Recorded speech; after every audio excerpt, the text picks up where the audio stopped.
Hi, everyone. My name is Danielle Benthem, and I am a third-year graduate student at FSU in the Department of Neuroscience. And I currently work with Dr. Erin Wilbur, studying memory formation and memory reactivation in a mouse model of Alzheimer's disease. And so first, I'd just like to talk briefly about my experience in Science Olympiad. I did Science Olympiad as a high schooler for 2 years, and I did a bunch of different events. I really enjoyed Mission Possible and Disease Detectives, Right Stuff, all the fun ones. I Science Olympiad was one of the first places that I really got into science and realized just how much I love science and how cool science was. And it really prepared me to study more science and learn more about different branches of science once I got into college and then eventually into grad school.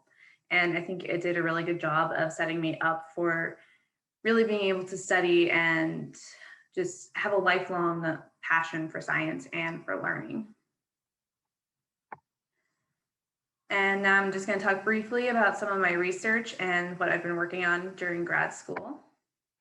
So the first thing I really look at is memory formation.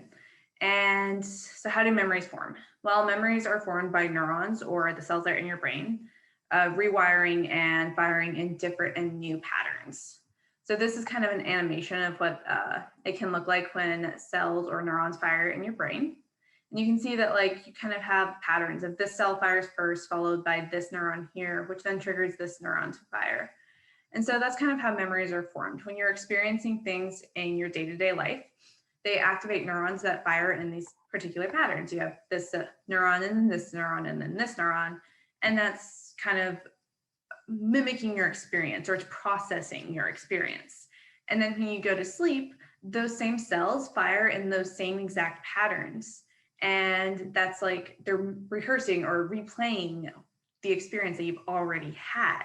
And we think that that's how memories are formed, is that these cells replay these patterns over and over again, and then that causes the cells to rewire and essentially remember these patterns, and it becomes this actual physical basis for how you can remember these things.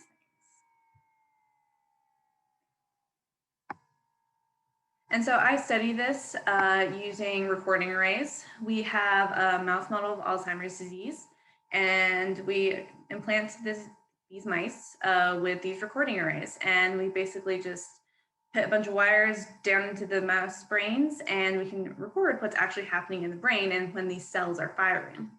And so we do this with both Alzheimer's mice as well as age-matched control mice. And we have them on this virtual task.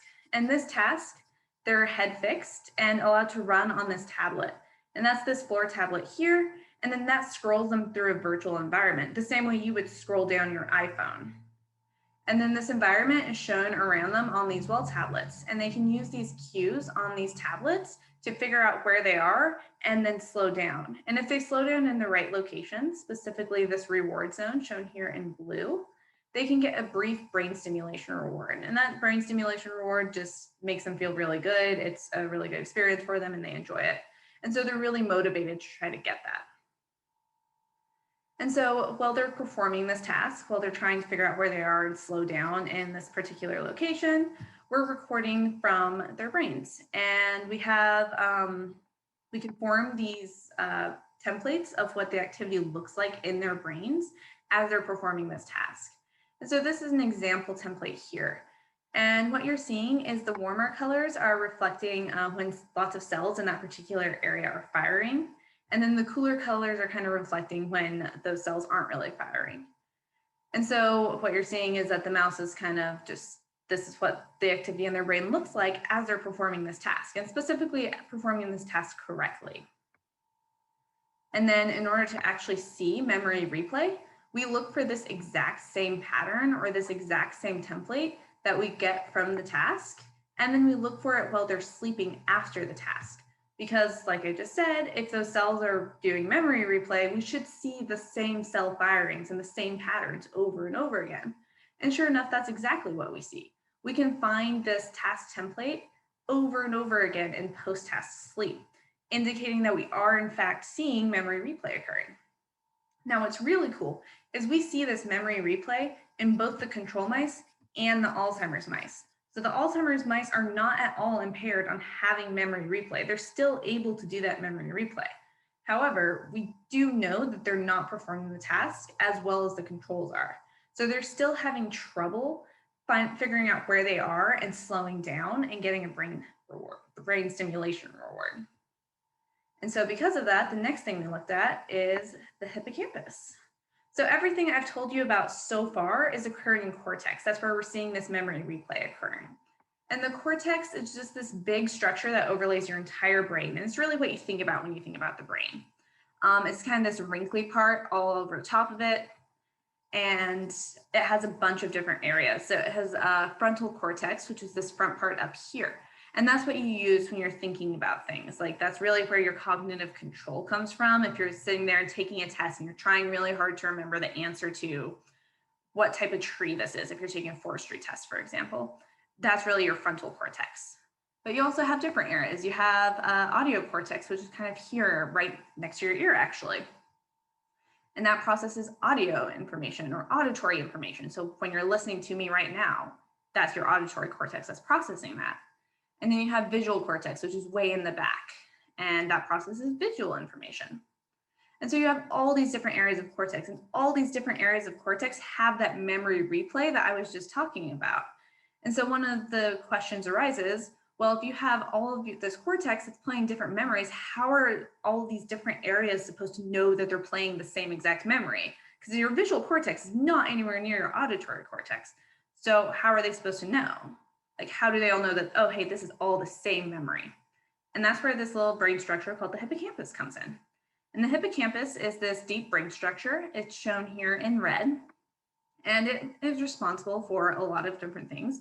And it's very, very important in memory particularly. And so one of the theories about how the hippocampus works is that it tags different aspects of the memory, or it indexes them. So for example, when you're going out and about and you're taking a picture and you want to send to all your friends on Snapchat, you might go ahead and tag it with your location and the time of day. And so that's exactly what your hippocampus does. Your hippocampus is going to tag all the different aspects of the memory. So it's going to tag the visual part of your memory. And it's going to tag the audio portion of your memory. It's going to tag all of those and say, hey, these are all the same thing. They all happened at the same time and in the same place. It's one memory. And then that allows all those different parts of the memory across all of cortex to be combined into one memory and replayed simultaneously as one full memory. And so that's kind of what this looks like here, is when you're awake and you're doing something, the cortex and hippocampus don't really have a whole ton of communication. However, when you're sleeping, you'll see hippocampus and cortex start to communicate a whole lot. And so you'll have cortex with all these different parts of the memory that are kind of all linking up together. And hippocampus is taking those parts of the memory and it's tagging them. And it's saying, hey, this is all one memory. This is the order that it goes in. So it goes from this brown to yellow to red, and etc. And that's what the hippocampus is doing. And so we look at this particular process with hippocampus and cortex, and hippocampus tagging the different parts of cortex. And we look at that in our Alzheimer's mice. And so what we see when we look at that in control mice is specifically we look at sharp wave ripples. It's just an event that happens in hippocampus, and delta waves, which is an event that happens in cortex. And what we know is that sharp wave ripples and delta waves should happen at similar time points, because that's hippocampus tagging the cortex and telling it, hey, replay this part of the memory next. Or theoretically, we think that's what it's doing. But we know that process is very important for actual memory formation. And so when we look at this in our control mice or non-transgenic mice, we see that sharp wave ripples tend to occur immediately before the delta waves. And more importantly, that this relationship is strengthened after the mouse has done the task and after the mouse has been on that virtual maze. That is, we see a stronger relationship between hippocampus and cortex when the mouse is trying to actually form a memory. And so when we look at that in our non-transgenic mice or our control mice, we see a strong relationship between sharp wave ripples and delta waves, and that strong relationship is particularly strong after the mouse has been exposed to this new experience and is trying to form a memory. You can see that increase here with post-sleep shown here in yellow, And that's over top, and that goes above and beyond where the pre-sleep is in gray. However, when we look at the transgenic mice or the Alzheimer's mice, instead of seeing an increase in the sharp wave ripple delta wave relationship or this hippocampal cortical communication, we don't see any increase in this relationship. That is, even though we're still seeing the memory replay occurring, we're not seeing the hippocampus really going and tagging all of that memory replay to occur. And so you're not seeing one full memory. You're just having like random parts of the memory being replayed and not one full thing, if that makes sense. And that's kind of what I've been working on so far in grad school. I really enjoyed it. It's been a fantastic experience, and I am very grateful to Science Olympiad in particular for really helping me develop a love of learning and a love of science. And it was such a great experience. And thank you so much for listening to me talk.